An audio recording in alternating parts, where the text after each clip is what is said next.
皆さん、こんにちは。よしえです。今日も私の動画を見てくれてありがとうございます。今日の動画では、頑張るという動詞について話をします。この頑張る、頑張れという言葉は皆さんも聞いたことがあると思います。とっても有名な日本語だし、実際日本人もよく使います。本当に便利な言葉だと思うんですね。頑張る、頑張れ、頑張ろう、頑張ってみたいに語尾を少しずつ変えていろいろなニュアンスを出すことができます。でも実際この言葉は少しセンシティブな言葉でもあります。使う場面によって相手にちょっとプレッシャーを与えてしまったり、傷つけてしまう可能性もあるんですね。今日はその、頑張るのいろいろなニュアンスを説明して、どういうシチュエーションで相手を傷つけてしまう可能性があるか話していきたいと思います。では、まず、その頑張るという言葉の語源を説明します。語源。はい。これは江戸時代から使われている言葉だそうです。で、江戸時代では今の漢字ではなくて違う漢字が使われていました。それは、我を張る、我を張るとか、目を張るとか、いろいろあったそうなんですが、意味もちょっとね、今とは違うそうです。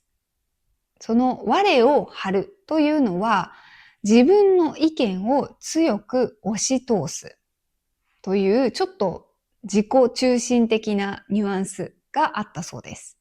だからあんまりポジティブな意味ではないですよね。で、目を張るというのは、相手のことを注意深く見るとか、目をカッて開いて自分を強く持つ。そういう意味があったそうです。で、それが昭和という時代に入ってから、スポーツの応援で使われるようになったそうです。頑張れって言って、自分を強く持て、頑張れそういうふうに使われ出したそうです。で、そこからだんだん今の意味に近づいてきて、漢字も今の漢字が使われるようになったそうです。はい。じゃあ、実際、それぞれの頑張る、頑張れ、頑張ろう、頑張っては、どういうニュアンスで使われているか説明しますね。まず、頑張るというのは、シンプルに私が頑張るというふうによく使います。例えば、この仕事やっといてくれるって言われた時に、はい、頑張りますとか言いますね。やります。努力します。という自分の意思を伝えるときに使う言葉ですね。はい。で、他の人に使うときは、あの子よく頑張る子だよねとか、よく頑張ってるねという相手の努力を認める言葉ですね。大体の人は頑張ってるねって相手から認められるとすごく嬉しいですね。で、頑張りすぎているになると、ちょっとオーバーワークしてない大丈夫みたいな心配する、ニュアンスが出たり、そんなに頑張らなくてもいい。大丈夫、大丈夫。みたいな、ニュアンスもちょっとあると思います。はい。で、次が、頑張って、頑張って。これは、くださいをつけるとわかりやすいんですが、頑張ってください。ちょっとお願いするような感じの、意味があるのがわかりますか？で、頑張ってだけだと、軽い励まし、軽い応援ですね。頑張れがすごく強いので、それに比べるとちょっと柔らかい表現になります。例えば、仕事明日頑張ってね、みたいな感じですね。ちょっとカジュアルな励ましです。あとは、さっきもお願いのニュアンスがあると言いましたが、例えば、ピアノの先生とピアノ教わる生徒がいて、もう1年間一生懸命練習しました。で、今日発表会があります。で、先生が、頑張ってね。この大会で優勝したら全国大会に行けるから頑張ってね。みたいな、ちょっと先生ももうお願いしたいぐらい応援したいとき。そういうときに、頑張ってね。と言います。親が大学生になる子供に、大学受験頑張ってね。大学行ってもらわないと困るから頑張ってね。みたいな、そういうちょっと祈る、お願いする気持ちもちょっと現れています。はい。で、次。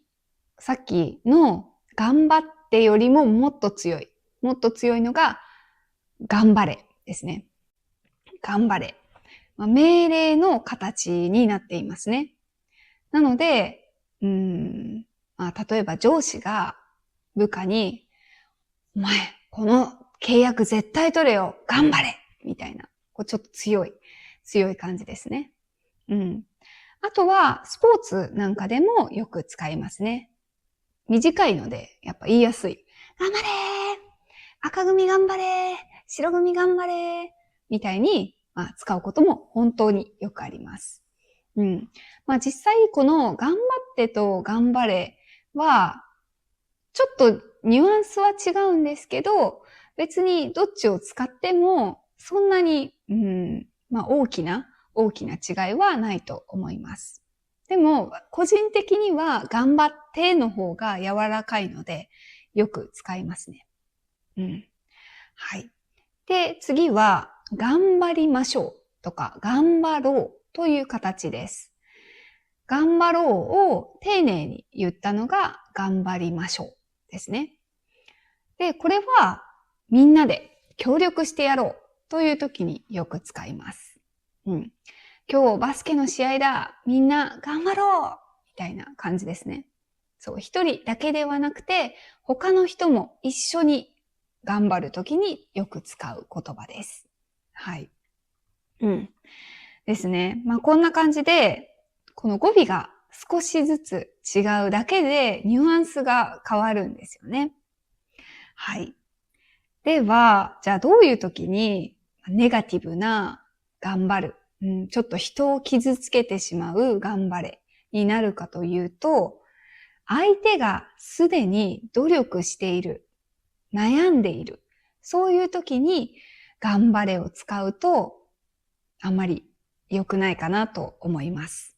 例えば数年前に日本で大きな地震がありました。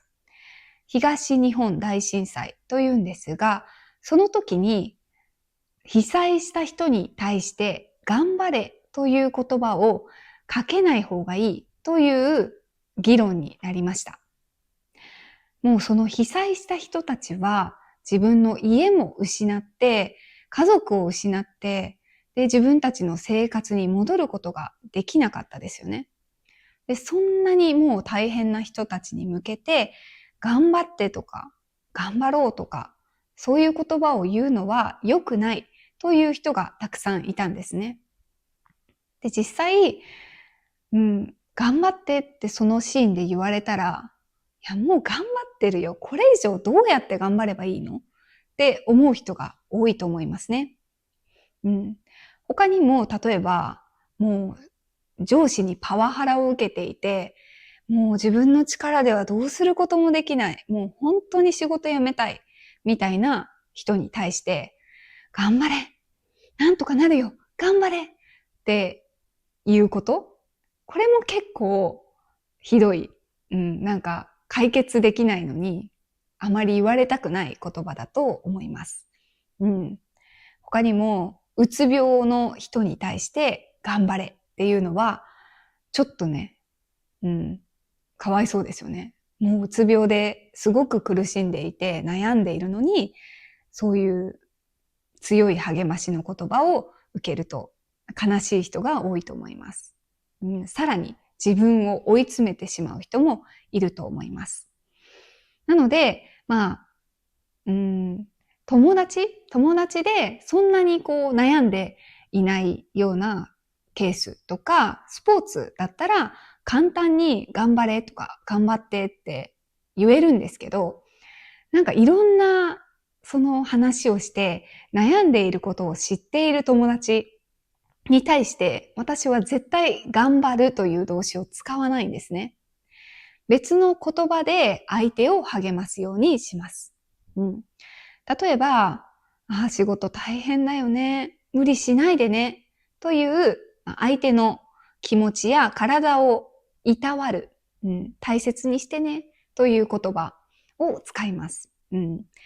あとはいつでも話聞くよ。みたいな、寄り添う言葉を使うといいと思います。はい。